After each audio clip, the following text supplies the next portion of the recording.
প্রধান উপদেষ্টার সঙ্গে ফিলিস্তিনের রাষ্ট্রদূতের সৌজন্য সাক্ষাৎ।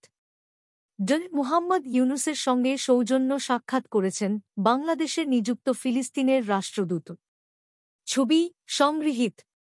অন্তর্বর্তীকালীন সরকারের প্রধান উপদেষ্টা ড মুহাম্মদ ইউনূসের সঙ্গে সৌজন্য সাক্ষাৎ করেছেন বাংলাদেশে নিযুক্ত ফিলিস্তিনের রাষ্ট্রদূত ইউসুফ এস ওয়াই রামাদান।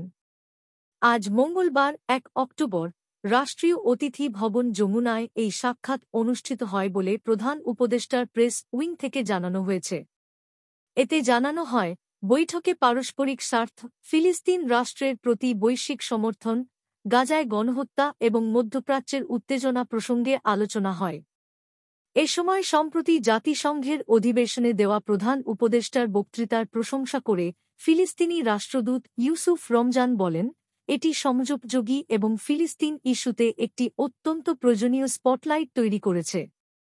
প্রধান উপদেষ্টার বক্তব্য স্পষ্ট ছিল বলেও উল্লেখ করেন রাষ্ট্রদূত। প্রধান উপদেষ্টা ড মুহাম্মদ ইউনূসও এ সময় ফিলিস্তিন রাষ্ট্র ও এর জনগণের প্রতি বাংলাদেশের অব্যাহত সমর্থন ব্যক্ত করেন। তিনি আশা প্রকাশ করে বলেন, তারা ফিলিস্তিনি তাদের কাঙ্ক্ষিত স্বাধীন রাষ্ট্র পাবে।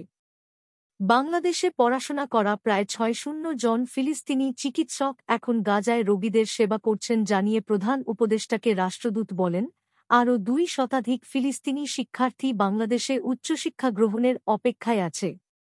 সম্প্রতি যুক্তরাষ্ট্রের নিউ ইয়র্কে জাতিসংঘের সাধারণ পরিষদের ৭৯তম অধিবেশনে দেওয়া ভাষণে প্রধান উপদেষ্টা ড মুহাম্মদ ইউনূস ফিলিস্তিন সমস্যা সমাধানে আন্তর্জাতিক সম্প্রদায়ের সবাইকে উদ্যোগ নেওয়ার আহ্বান জানান।